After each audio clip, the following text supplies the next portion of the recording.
Elul is a month-long holiday, or Hala month, that marks the end of one Jewish year and helps to transition into the beginning of a new one. Traditionally, it is a month of introspection, contemplation, and personal growth. Untraditionally, or less traditionally, Elul Unbound is a digital initiative offering up a wide variety of avenues for experimenting over the course of this month, as both an on-ramp into Rosh Hashanah and as an experience in and of itself. Sign up to join Elul Unbound's daily email list and learn more about all of Elul Unbound's offerings by heading to judaismunbound.com/ELUL.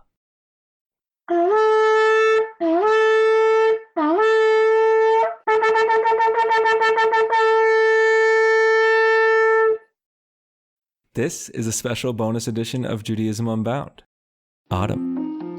Welcome back, everyone. I'm Lex Rofberg. And I'm Wendy Bernstein-Lash. And we are here in week 3 of our 4 bonus episodes of Elul Unbound. It's number 7 because we've got our 4 from last year. Make sure to listen to those if you haven't yet. But this is our 3rd of this year, 7th Elul Unbound bonus episode overall. And today we wanted to hone in on a theme that we haven't looked at so much, which is autumn, fall, whatever your preferred term. This week, as we release this, connects to September 21st, which when I was growing up, I learned was the first day of fall. I now understand that it's not always September 21st. This year is actually September 23rd, which is the fall equinox. But let's just say September 21st because that's in the week that we're releasing this.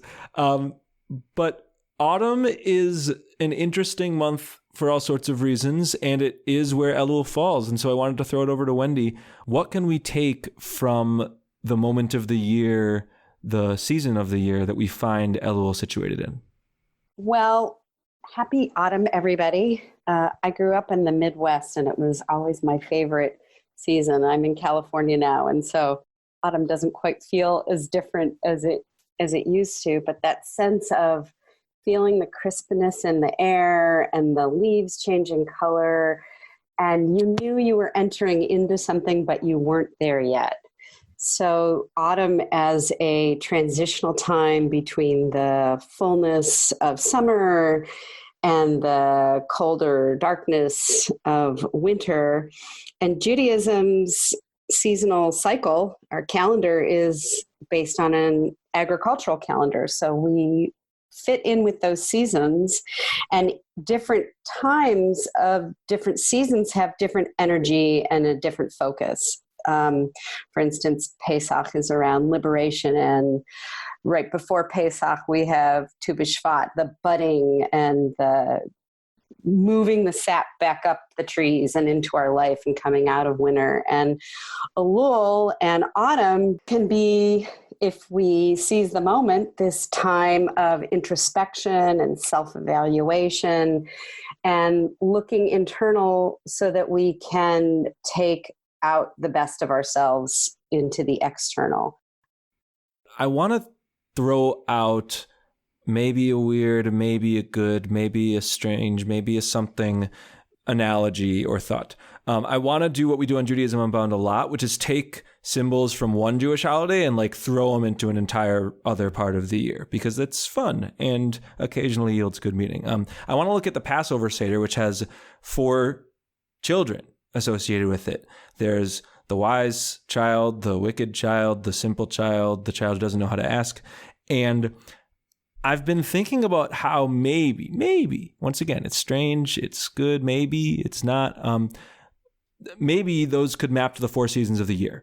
So for me, I'm not a winter guy, but I think also just the harshness of winter associates it with the wicked child. I would argue that spring feels like the wise child. There's just a ton of depth of symbology built around spring. There's just many, many Torahs that can be and have been written about what spring means and what the themes of rebirth and birth and all that stuff means. Summer feels like the simple child because summer is, beautiful weather, carefree, time at the beach, hopefully, all that stuff. And then, once again, my conceptualization, maybe this isn't universal, is that autumn is the child that doesn't know how to ask a question. Autumn, I have just way less in terms of my mental scheme of symbols and I don't know, depth. Like I just have less of it for fall than I do for other seasons. And when I free associate with the word autumn or fall, I get leaves on some level. But honestly, I mostly get the beginning of school, like the beginning of the school year. I get the beginning of football season. Spoiler alert, I'm going to talk more about that next week in our 4th episode of Elul. I get associations that are like things people do in fall, starting school, playing football, whatever, more than like the nature of the season. So for me, it's this kind of ambiguous thing that mostly is just the shift from summer into winter, and less in and of itself a big map of meaning making or symbology. So I guess I wanted to hear from you, Wendy, if that resonates, or if you've got like gems of wisdom that will take me out of that zone and give me much more depth on autumn. Either way would be great. I love it. I think it's perfect, actually, especially we're focusing here on autumn, about the child that doesn't know. That is exactly what the season is about. So we have these transitions, and whenever we are transitioning from one place that we know to another place, either that we don't know yet or we're somewhat trepidatious about it. Like, you don't like winter. A lot of people don't like winter. It's very harsh. We know we're going into it. So we have this resistance to it. And therefore, we're not open to the movement of going into it as easily as we are coming out of winter, going into spring and then summer. We're excited about that. The weather's warmer, there's more sun. I'm talking Northern Hemisphere centric here again, sorry. Good point, yeah. But that sense of, I don't want to go there, maybe holds us back. And so what do we stop ourselves from, or how do we not recognize that we're on a transition? We're in some place going from one threshold to another. And those transition times are always fraught with questions. Am I doing it right? How do I know if I don't know where I'm going? And I just think it's a perfect metaphor for Elul, for autumn, and for the seasonal time that we're in. I thought of those two pieces as separate in my mind, but you just made them one. By the way, so here's the pieces. I was thinking about autumn as the child who doesn't know how to ask on the one hand. That's piece one. And I was thinking about autumn as like a transitional period, mostly just being that state of shift from summer into winter on the other. But what you're helping me realize is that transitional state is very connected to the fact of not being able to ask the questions, right? I'm thinking if Dan were here, he'd be talking about how, as Judaism is in a time of transition, we don't know exactly what it's going to be. As we're experiencing a broad transitional moment for Judaism itself, by definition, we don't know what it will be. And often we don't even know which questions to ask about what it will be. Trust me, I'm sitting there interviewing people that are making the Jewish future, and I don't always know which questions to ask them. So I think that that's important and new for me to think about how maybe the precise fact of autumn not having quite as much of its own character as the other seasons, but being more about the shift from its antecedent, the thing before it, summer, into the thing after it. Maybe that's actually part of its power and its essence, to use a word I never use. Maybe that's something that we can look at and dwell in this Elul. Yeah, and I think, knowing what's going on in the world, knowing what's going on in our country, we're all kind of feeling this sense of things are falling apart. Things are breaking down, not just in the Jewish world, but in the world and in other faith traditions as well. And where we don't know where we're going. We don't know when it's going to get rejiggered and put back together, and how it's going to be. So it's a time that's fraught with some anxiety and some questioning. And we have a time that holds that for us. We have a time that says, it's okay, hold your questions, be with your questions, talk to people about your questions. Questions are good in Judaism. We don't need to know what the answers are. We need to embrace our questioning. We do, and that's what's tough about not knowing the questions to ask. Right? I'm more certain about the spirit of questioning than I am about what the question should be, and maybe that's the point. I don't know. I really think that bringing up the state of our world is key here. This is, of our 4 episodes this year, the one that most squarely focuses on something, I don't know, earth-based, whatever the right term would be, and I think that failing to name our climate crisis would be a huge oversight, and I appreciate you bringing that in. Our world, in many senses, or at least human life on this world, is in a pretty precarious place right now in terms of whether it's sustainable for much of the foreseeable future.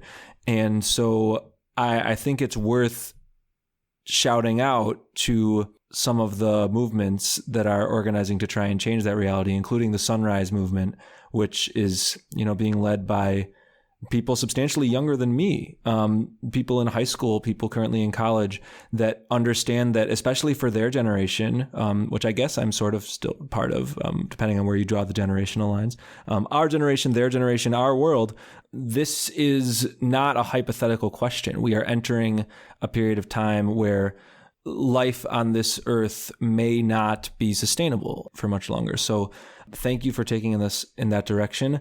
And thank you for doing so during Elul, which is not only this chance to look inward, but this chance to take the inward looking that we do and propel it out into action in the world. So I really appreciate you doing that, Wendy. Yeah, I mean, when we were talking about what we were going to do differently this year in Elul and wanting to connect the inside with the outside, Lex, and how we wanted this to not just be about being introspective, but taking that out into the world and responding to things like the climate crisis. I had an opportunity to start exploring and discovered the global climate strike is happening this week. And we're going to give people a resource of how they can connect to that. And it's this younger generation that is younger than both you and me, that feels the urgency of it and is doing something about it that is inspiring, and how we can support that and how we can be inspired by them and do our part as well. Yeah, 100%. We are going to close this episode, and this has been a different tone on some level from some of our other episodes, but I think it's worth having that tone. We're in the murky middle of Elul, not quite at the beginning, not quite at the end yet. And I think that precisely in that murky middle is often where some of the most serious themes can come up in any realm. So I'm glad that we did that here. So on our website associated with this episode, you can find a link to the Sunrise Movement and to some other efforts that are focused squarely on, to the extent we can, reversing the damage that we've done to our planet and committing to a Green New Deal and a variety of other strategies. But also we want to call on everybody to keep on journeying with us through Elul. It's been great so far. We've really appreciated the feedback that we've gotten, the questions we've gotten, the new practices that you've told us about that you are playing around with. All of that is really, really appreciated, and exactly why we do this. So thank you for that. And to close out, I'll just remind you that we have one more of these episodes, these bonus episodes coming out next week, which will then be followed by next year, which will be Rosh Hashanah, the beginning of the Jewish New Year. So stay tuned for that bonus episode. Stay tuned for all the rest of the episodes coming up. And also just keep your eyes on your inbox. We've been sending out these daily emails, and we'll be continuing that.